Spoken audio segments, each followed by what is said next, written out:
এ মুসলমান, বুকে হাত দিয়ে বলেন তো, আল্লাহ পাক রব্বুল আলামিন মৌমাছির নামে যে সূরা নাযিল করলেন, এই মৌমাছিকে যে তিনটে নির্দেশ দিলেন, আজ পর্যন্ত মৌমাছি এই তিনটে নির্দেশের বিরোধিতা করেনি। কেন করেনি? কি জন্য করেনি? কি নির্দেশ, কি শিক্ষা আল্লাহ এর দ্বারা দিতে চাইলেন? কোনদিন গবেষণা করেছি? কথা বলতে না করি। আমার কোরআন, কোরআনের আমরা আমরা দূরে থাকবো। তাই আল্লাহর পথে আসুন, কোরআনের পথে আসুন। এই কোরআনের পথে আমাদের জীবন যেন চলে, সেই জন্যই আজ এই তাফসীরুল কোরআন মাহফিল। জি, আপনি বলবেন এখানে এসে কি লাভ? লাভ আছে মানে আপনি আপনার জীবনের রাস্তা খুঁজে পাবেন। আসুন, এইরকম কোরআন নিয়ে যদি আলোচনা করি, প্রত্যেকটি আয়াতে, প্রত্যেকটি সূরায়, সব জায়গায় শিক্ষা শিক্ষা শিক্ষা, বলবো সম্ভব নয়। সেই জন্য আমি আপনাকে বোঝাতে চাইলাম যে কোরআনে আছে কি। আসুন, সংক্ষিপ্ত একটা সূরার আলোচনা করে অন্তত একটু শিক্ষা নিয়ে বাড়ি যাবো ইনশাআল্লাহ। বলেন ইনশাআল্লাহ। আজকে যে সূরাটা তাফসীর করব, সূরাটা কোন সূরা বলেন? এই দুইটা মনে আছে, সূরাতুল আসর। তাফসীরের পদ্ধতি হলো আগে আলোচনায় জবাব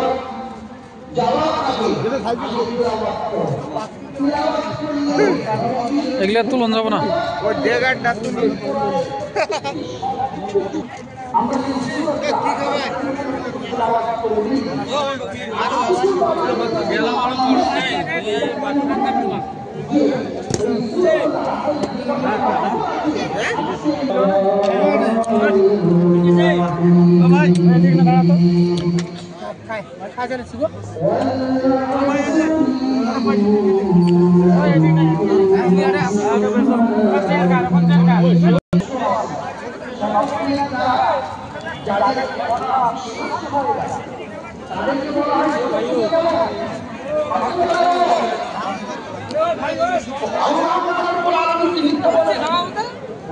যার কারণে শপথ নিতে হলো।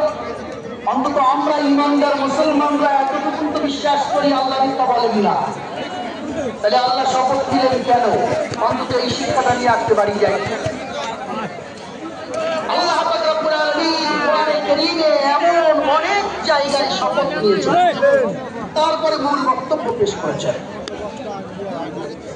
যেমন মক্কার কিছু মানুষেরা বিশ্বনবী মুহাম্মদুর রাসূলুল্লাহকে পাগল বলতো।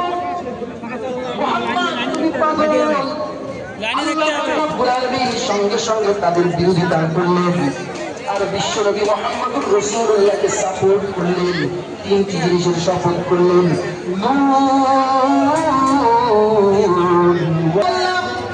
আর তিনটি জিনিসের শপথ করলাম, যার একত্রিত মানে করলে হয় কালি, কলম আর কাগজ। এই তিনটি জিনিসের শপথ আল্লাহ পাক রব্বুল আলামিন বললেন, মা আনতা বিনিআমাতি রাব্বিকা বিমাজনুন। ওগো নবী, আমি আল্লাহ এই তিনটি জিনিসের শপথ নিয়ে বলছি। যারা আপনাকে পাগল বলে, আমি আল্লাহ এই তিনটি জিনিসের শপথ নিয়ে বলছি, আপনি পাগল নয়। আমি তিনটে জিনিসের শপথ নিলাম। আমি বেশি আলোচনা যাবো না, খালি মূল কথাটা বলতে পারবো না, সময় তো মিশিয়ে হয়ে গেছে। জি, তারা নিচে শপথ দিলেন,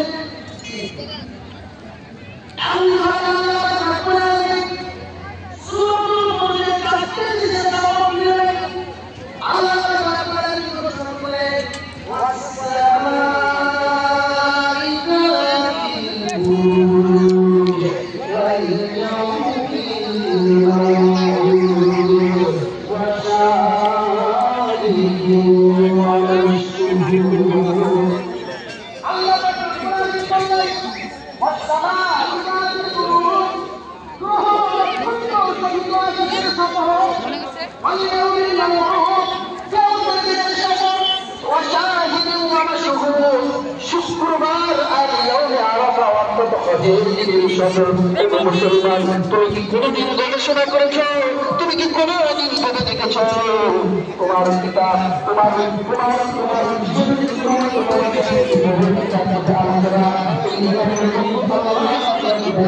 চাকরি জিনিসের শপথ নিলেন কেন? আকাশের শপথ।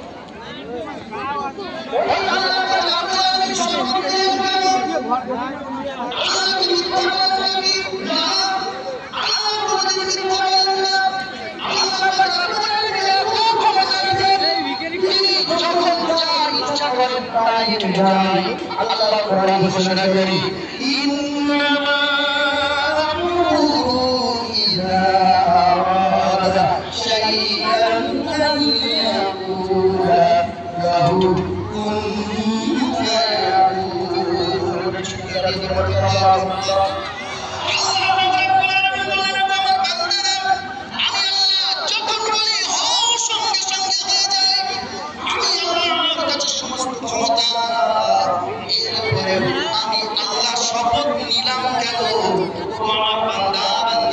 তোমরা কি কোনদিন এই কথাটা চিন্তা করে দেখেছো?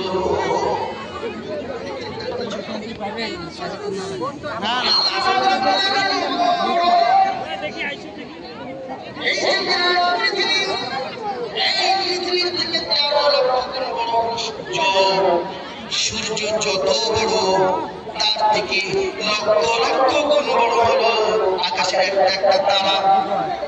আকাশের একটা তারা লক্ষ লক্ষ গুণ বড় সূর্যের থেকে। তারাটাকে গ্রাস করে নিতে পারি একটা গ্যালাক্সি। গ্যালাক্সিটা কত বড়? এইরকম লক্ষ লক্ষ গ্যালাক্সি সৌরজগতে আছে। আবার সৌরজগতে আছে যখন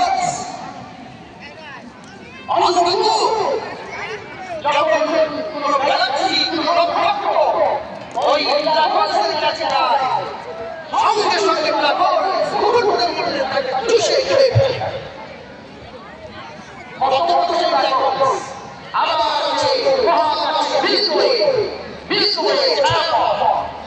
একটা একটা ছায়াপথে লক্ষ লক্ষ গ্যালাক্সি তারা গ্রহ নক্ষত্র সব ঘুরে বেড়াচ্ছে।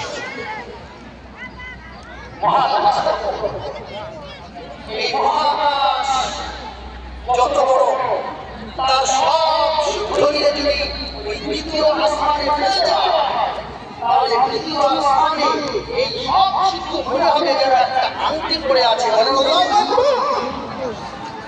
কত বড় দ্বিতীয় আকাশ? দ্বিতীয় আকাশটা কত বড়? যত বড় তার থেকে বড় হলো 3 নম্বর আকাশ। 3 নম্বর আকাশ যত বড় তার বড় হলো চতুর্থ, তার বড় হলো পঞ্চম, তার বড় হলো ষষ্ঠ, তার বড় হলো সপ্তম। আর এই সাত আসমান জমিন সবগুলোকে ঘিরে রেখেছে আল্লাহ। আল্লাহু আকবার। যার আরশ এত বড় সেই আল্লাহ কত বড়, বলেন আল্লাহু আকবার। হে মুসলমান, তুমি কোথায়? তুমি কোরআনের কথা আসবে না, তুমি গল্প শুনতে তোমার ভালো লাগে, আর মারপিটের গল্প তোমার খুব ভালো লাগে। ছাড়ো, নিজের পথ দেখো, কোরআনের পথে এসো, রাসূলের পথে এসো, এটাই তোমার জন্য সঠিক পথ। এর মধ্যেই আছে হেদায়েত। তুমি এই পৃথিবীতে থাকবে না, মরে যাবে, চলে যাবে। আমি যে কথা আপনাদেরকে বোঝাচ্ছিলাম, 3টি শপথ নিলেন আল্লাহ, কালি কলম আর কাগজে। আল্লাহ পাক রব্বুল আলামিন কেন শপথ নিলেন? এত বড় হওয়ার পরে যে জিনিসগুলি, যে বস্তুগুলি শপথ নিয়েছেন, ওই বস্তুগুলি অধিকাংশ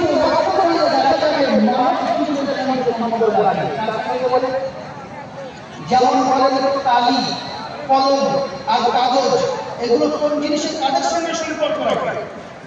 না না, আমাদের কোচবিহারের মনে হয় বাড়ি মুরগির সঙ্গে সম্পর্ক রাখে।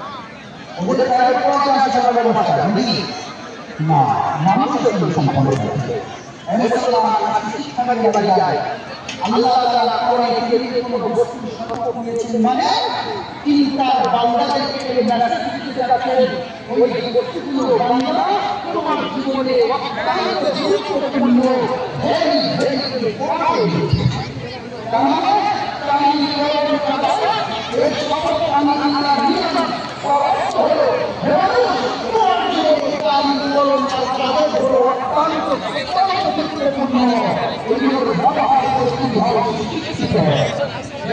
শিক্ষিত হতে পেরেছ তাহলে এই পৃথিবীতে তোমার সম্মান তোমার সম্মানকে ধরে রাখতে পারবে না।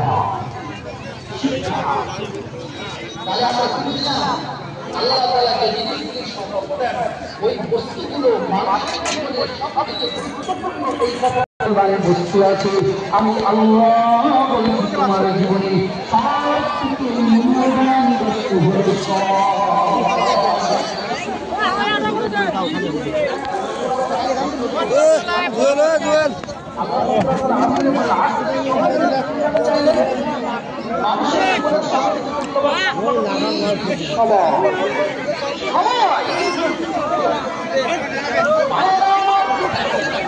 আপনার বউ যদি বাড়ি থেকে চলে যায় আর জায়গায় গিয়ে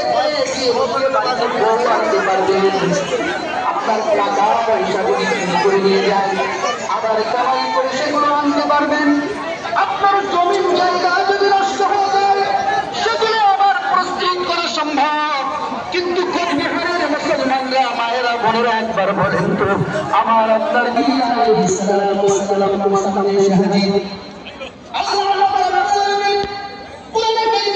ঘোষণা করেন যে সময়টাকে তুমি ব্যয় করছো, যে সময়টাকে তুমি অপচয় করছো, ওই সময়ের জন্য তুমি আল্লাহর কাছে কাতরাবে, ওই সময়ের জন্য তুমি আল্লাহর কাছে আর্তনাদ করবে।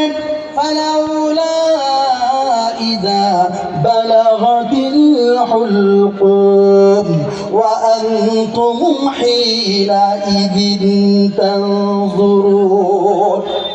মালাকুল মউত আজরাইল আসবে, পায়ের দিক থেকে জীবনটা বার করবে, নিংড়ে নিংড়ে নিংড়ে নিংড়ে বার করবে।